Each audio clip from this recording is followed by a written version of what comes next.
Hey people, how you doing? Okay guys, so today we're going to start talking about Unit 3, and this unit is going to be about present perfect and adverbs used in present perfect, and also we're going to talk about second conditional. Remember, present perfect is used to talk about actions in the past that have some effect in the present. Remember, you're going to use have and has. These are going to be your auxiliaries, okay? Have works with I, we, they, and you, and has works with she, he, and it, okay? Here we have the structure we have to follow. Remember, if you want to get a sentence, you have to use subject, auxiliary, and the past participle weight of the verb. For example, here we have done. Done is a past participle weight of do, okay? Do or does.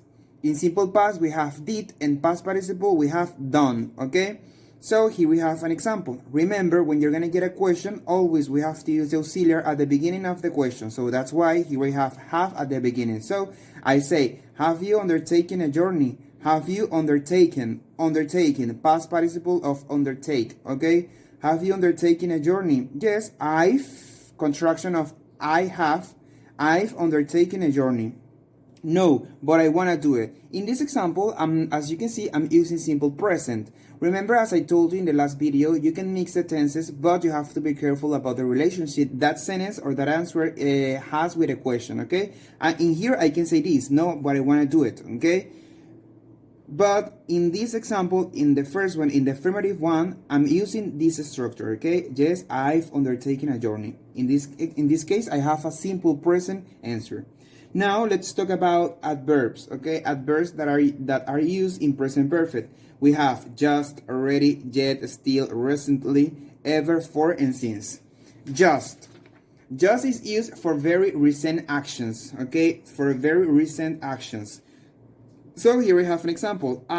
Construction of I've just cleaned the carpet. I've just cleaned the carpet. Cleaned, past participle, okay? This is a regular verb, so we have to add ed. But in this case, the meaning of this verb is in past participle. Already, for actions completed earlier than expected. For actions completed earlier than expected. ¿Ok? Para acciones que fueron completadas mucho antes de lo esperado. Construction of I've already finished this. I've already finished this. Subject, auxiliary, my adverb, my past participle verb, and my complement.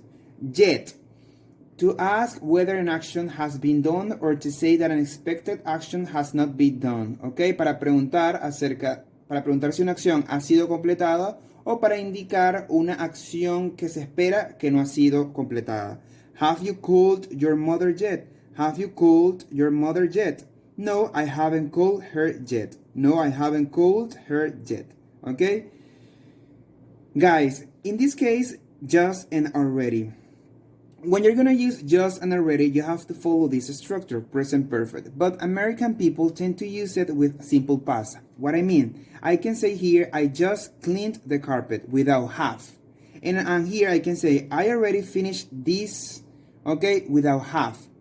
Pero ojo, gramaticalmente, estos dos adverbios son utilizados con el presente perfecto. Los americanos informalmente tienden a utilizar estos dos adverbios sin el uso del presente perfecto, sino que lo utilizan con el pasado simple y solamente dicen I just cleaned sin el have, ¿ok? Ambas formas están correctas, pero gramaticalmente esto debe ir con el presente perfecto, ¿ok? Los adverbios deben ir con el presente perfecto. So, now, still, to say that an action has not been done, ¿ok? To say that an action has not been done when we expected it to be done. Okay, so for example, Jane still hasn't taken any exams. Jane still hasn't taken any exams. Okay, Jane aún o todavía no ha tomado ningún examen. Okay, recently, to say something has happened in the recent past. Okay, algo que está reciente, es decir, recientemente. I've recently started learning English. Yo recientemente he empezado a aprender inglés. Okay, remember start, a preposition. We talk about this. Learning, ing. Start, ing. Ever, to ask about experiences that have happened at least once up to now. Okay, for example, have you ever been to London? Have you ever been to London? ¿Alguna vez has ido a Londres? 4. To state how long an action has been in progress, used for periods of time, okay? We've had these dogs for 2 years. We've had these dogs for 2 years. Hemos tenido estos perros por 2 años, okay? Periodo de tiempo. And the last one, since, to state when a continuing action started, used for a particular point in time. Okay, I haven't seen Simon since Monday. I haven't seen Simon since Monday. Okay, so now let's talk about second conditional. Okay, remember when you have conditional it's because you're gonna use if. Okay, si algo pasa, otra cosa sucede. Okay, todas las condicionales son if. Es un si de condición.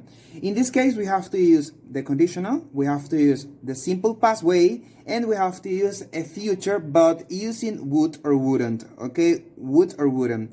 When you use second conditional, you have to use simple past and would and wouldn't as future. Okay, and also you can use could, because remember, could is a modal verb that can represent future too. Okay, so here we have the example.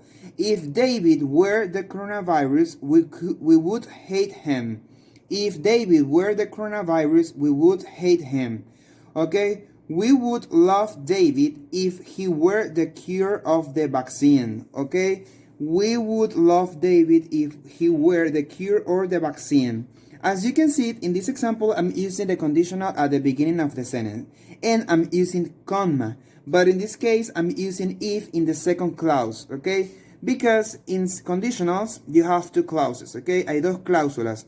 Una que va con el condicional if y la otra es lo que puede suceder. Es decir, si David fuese el coronavirus, nosotros lo odiaríamos. Aquí hay una cláusula que es el condicional con el if y aquí está lo que sucedería. Nosotros lo odiaríamos. Y estoy utilizando coma.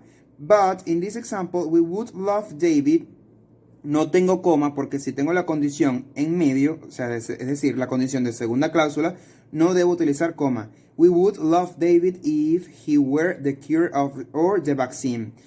Guys, this is something that is important. In second conditional, we can say he were, because remember in simple past we have to say he was. But in this case, as we're talking about something that is unreal, we can say he were. Okay? Now, here we have the last one. If someone famous were coming, we could get a picture.